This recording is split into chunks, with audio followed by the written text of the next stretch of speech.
Make sure it says record in the window there. Yep, good. Chapter 6, interviews and interrogations. This is probably what I did the most of as a police officer.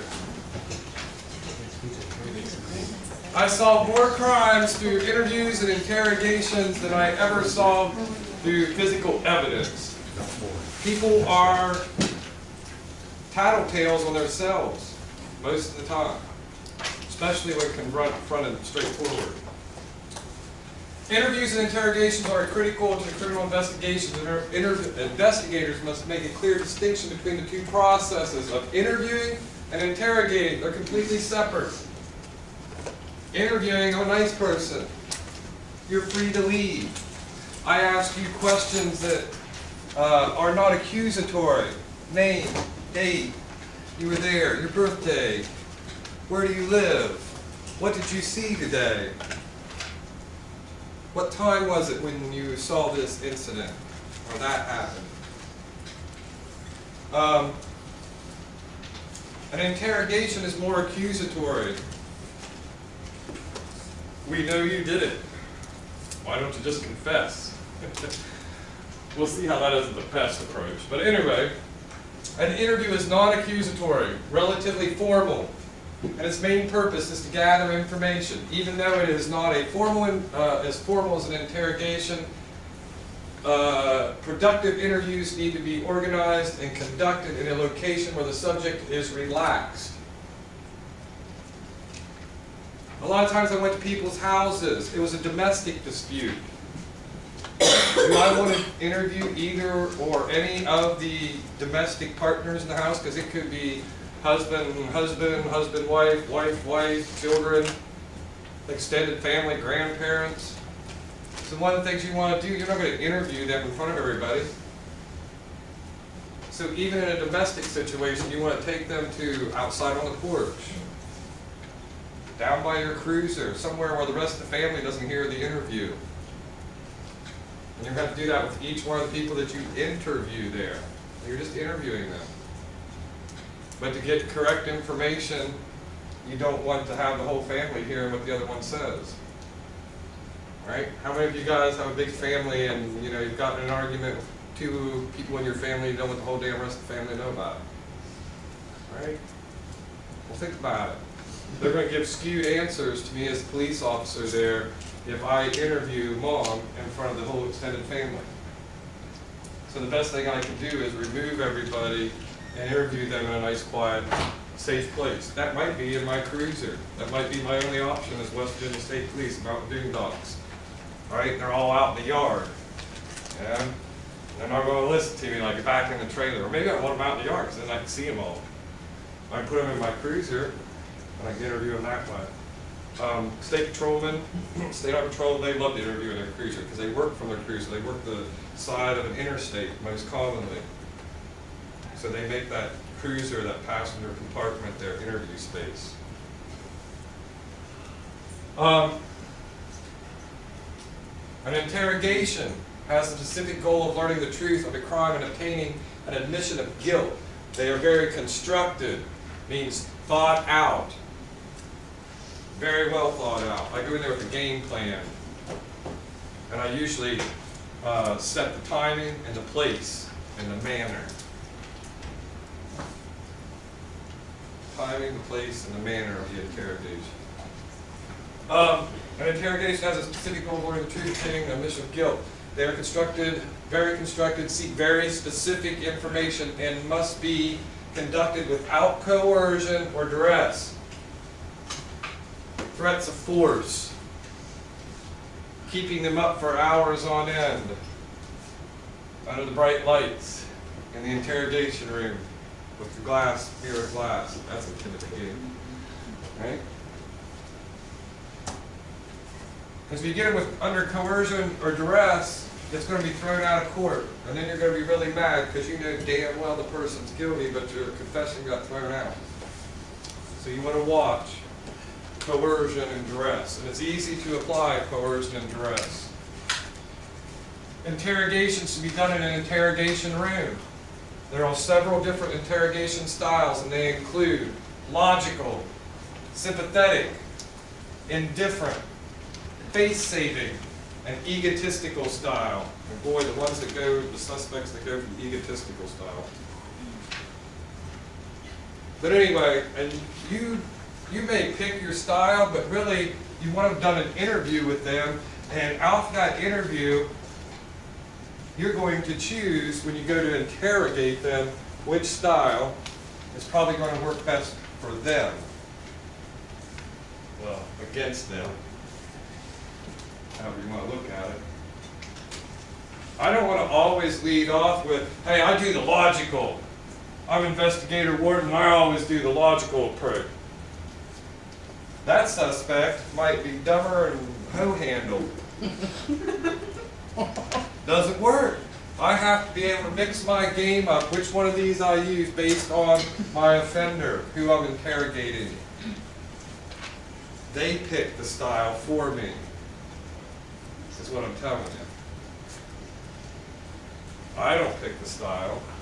I do, but after I've watched them and I figure out this is the style that's going to work best for me to get to my goal, which is a confession from them. Improper interrogations may be inadmissible and result in the suspect being acquitted or unable to be prosecuted. You don't want to be the cop with that on your shoulders. Got an illegal confession from a baby rapist, but he got off because you used coercion and duress. Now he walks free, and everybody in the little county of Wirt knows you're the dumb cop that let that little pedophile go free because you don't know how to do your job. Not a good position to be in as a police officer and investigator. And that happens. The public will blame you. Improper interviews, interrogations be documented, either videotaped or audio taped or written in the suspect's own handwriting, if at all possible. Technology is aiding interviews and interrogations. The use of polygraphs, voice stress analyzers, and I personally believe the voice stress analyzers that the military and the government uses are a heck of a lot better than the polygraphs. They really are. May be helpful during the process. Although information gleaned may not always be admissible in court, the information can also be helpful in providing leads to follow up on. We need to know the difference between an interview and an interrogation. Interview, I'm nice. I ask basic questions, and I'm not trying to be accusatory or have you ask you questions that's directly related. Hey, did you commit a crime? Interview questions are like your name, address, date of birth, where's your family live, where do you live, where do you work? Because that leads into their occupation, what they do. All right? They're a coal miner. I can switch and talk about my coal mining experience. They're a farmer. I can talk about that. Maybe they're something I don't even know anything about, but I know I got to switch and try to think like they might think.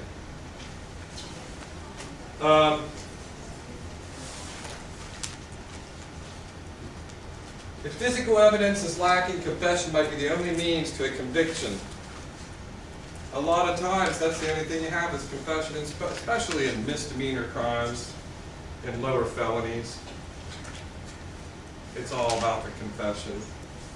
Distinguish between interviews and confessions. A confession is a criminal suspect's oral written acknowledgement of guilt, which often includes details of the crime. It should be not be coerced by threats of force. Interviews should precede every interrogation. So before I interrogate them, I'm going to interview them. And I get to know things about them. We don't even get into the bad stuff yet. I really do want them to be sympathetic towards me and I towards them. I don't want them to think I'm the adversary, because they're just going to choke up and not tell me diddly. Right?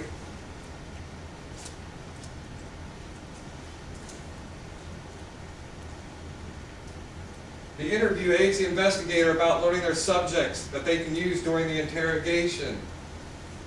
Didn't you tell me you have a 3-month or a baby on the way? right? Or that you like animals or something, and I can use that as a leverage somehow. The more you know about your person you're going to interrogate, the more you can start to use those kind of things as leverage, guilt, things like that. A good interviewer or interrogator can apply the techniques to get information from the person. Legal guidelines between an interview and interrogations are different. An interview is non-accusatory, relatively formal conversation to obtain information. A lot of times when I did interviews, I was in uniform. I just got out of the cruiser. I was called to the scene. Service call. Called to service call. Call to call. Anyway. And I'd pull out my little, because you guys know me and names. I'm like, that takes me half the semester. I don't all have all your names yet. So what I had to do was write it down on my, pulled that out. I told you my pen put more people in prison than my gun ever did anything. I just cleaned that thing all the time. Anyway, I started taking notes. Names, who, what, where, why, when, how. First thing I'll probably think about when I get that notepad out. Well, the first thing's who. Who, what, where. We'll get to the why and how. That's usually the last.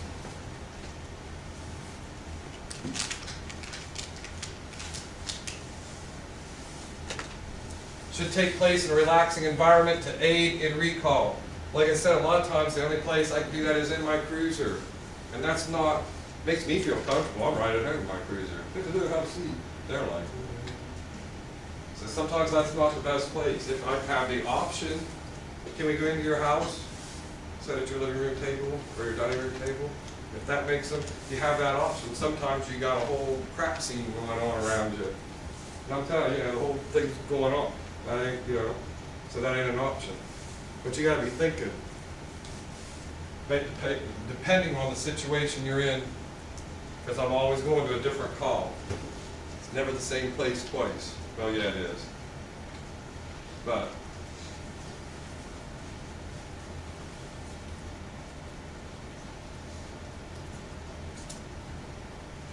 this all occurs before the case focuses on a particular person, and a suspect can terminate the interview at any time. If they walk away and you don't have probable cause to arrest them, let them walk away. It's an interview. An interrogation is a totally different thing. All right? Interrogations are accusatory, systematic questioning of a person suspected of involvement in a crime with the purpose of obtaining a confession. The interview process. And it's the most important. People think it's all about the interrogation. If you don't do any interview, your interrogation is going to be terrible. TV makes it sound like they go into the interview room and it's all on the skill of the interrogator. Yeah, but it's all on the skill of the interrogator, what he or she did before they got into the room with the suspect. And usually that's the interview. How many times have you heard, know your enemy? Know your enemy. The interview process. Interviews serve many purposes and may involve victims, witnesses, and informants, suspects, and specialists, etc. Investigators need to properly prepare for before interviews and interrogations. They should be done individually. You don't do it as a damn group. That's bad. If you do it as a group, you've ruined it. Right?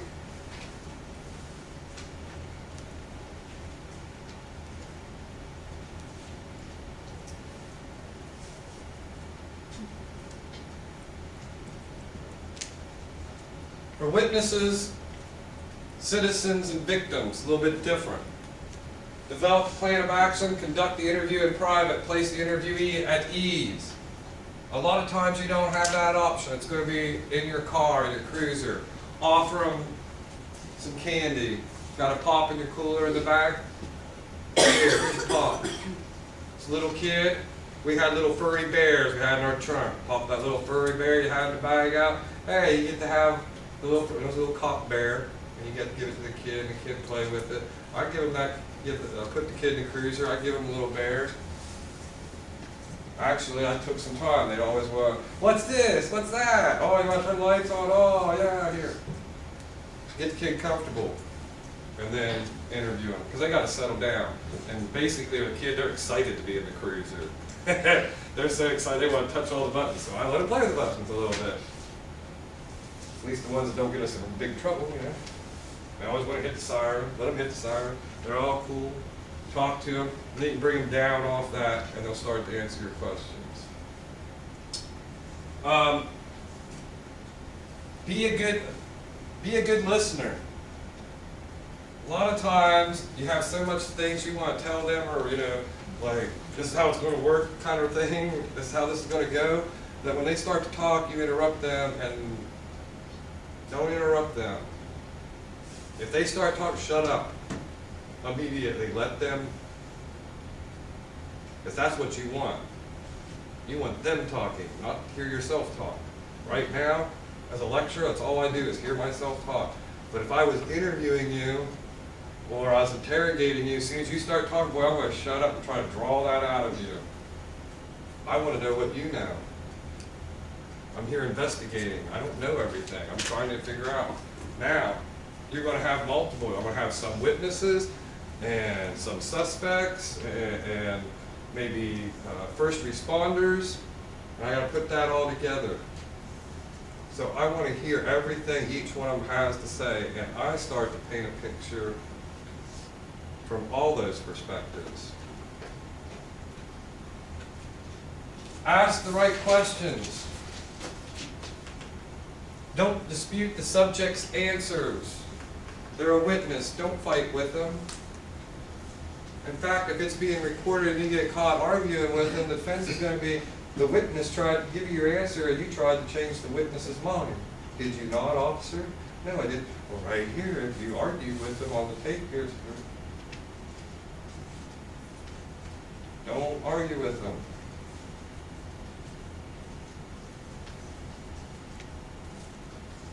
If you do dispute it, or you think they're off on their time, or you can ask questions like, maybe it's the time. Are you sure it was that time? That's okay. Other than, I know it wasn't that time because my watch said. Or ask them, how do you know it was that time? They'll be like, it's my watch. And they'll put their watch up and you can see it's clearly an hour behind your watch. Note that in your notes and keep going with the interview. Maybe even after the interview's over, can I take a picture of your watch? They'll be like, take a picture of your watch and their watch together. And you'll be like, see, their watch is an hour behind my watch. Things like that will come up. You got to be thinking on the fly. Maintain control of the interview. Oh boy. CJ 460, my capstone students have to go interview a client for a problem that they face in the criminal justice field at their work that they always wanted to do some research on but never had the time. It's like having a research assistant, right? And I caution them, my students, they're going to give you maybe two or three problems. You're going to ask them 2 or 3 problems that they face in the field that they want to research on. I said they're going to usually come back to budget. I need more money for more manpower. I need more money for this lab. I need more money. And that's something we can't research. That's a cost benefit, and that's between them and the state legislature or the county commissioners or the federal government budget, right? Every semester I do capstone. Never fails I have 1 or 2 students come. I went and interviewed my client and they gave me this one thing and it's really just budget. What do I do now? I was like, did you get 2 or 3? No. Did I tell you to? Yeah, but did you control the interview? Well, they only had like 10 minutes. Shouldn't have done the interview in 10 minutes. You should have said, can we cancel this interview and I come back another time and take you to lunch, maybe. We eat over lunch. That's the best way because people are really relaxed. Never fails though, my students go and they get in front of that person, state trooper, and here I'm the student, and they're just like, can I tell you if you like to solder? I mean, you got to control the interview. So that is a really good point of CJ 460 that I really go over with them is control the interview. Take control of it, you decide where it goes. You decided, let's get in the cruiser here. It's raining out and there's a bunch of people in your trailer and you got a bunch of kids and they're running in there. How about we have a seat in my cruiser? Get my cruiser. Hey, I know you're really upset. I have some coffee back here in my mug and another in my thermos. I have an extra cup I keep. Would you like a cup of coffee here? Play games like that all the time. It's not a game, but you have to have things like that thought up before, and they work. They work. Take brief notes. Don't write down verbatim. A lot of times your cruiser's going to have cameras in it. Initiate the camera and it'll be recorded. Take brief notes so that you can ask questions back to them or later if you need to. The camera's going to pick up all kinds of things you might not. You might go back later and look at all the interviews on your camera. And that's another thing I'd like to do. If I was going to put one in the cruiser and do it and I had the camera in there, I wanted all my interviews for that particular incident. Because then I'd go back and I'd be like, man, I don't know who to believe here. Go back and watch that, and you can see the guilty one. Their eyes are going, they're tapping their foot, they're looking at your gun belt. You're like, ooh, nervous. I didn't pick that up because I was busy writing notes, and, right? So take brief notes. But remember, you're usually recording this. Body cameras today, most of your cruisers have a dashboard camera, or it takes shots inside and out.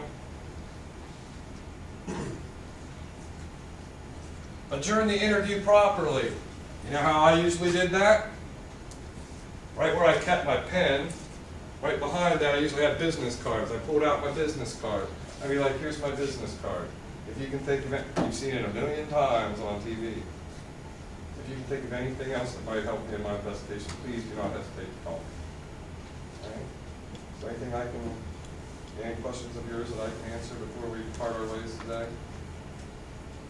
All right, I will get back in touch with you if I need to. You can certainly get in touch with me if you need to. You have a good day.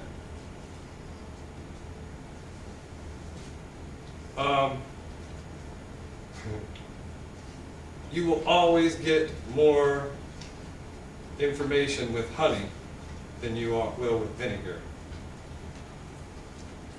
Here's my card. If you can think of anything else, get a hold of me, all right? You're next. He's a dick.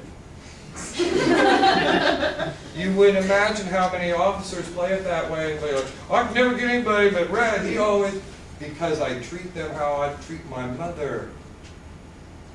Until they give me a reason not to. Always treat people with the utmost respect until they give you a reason not to as a police officer.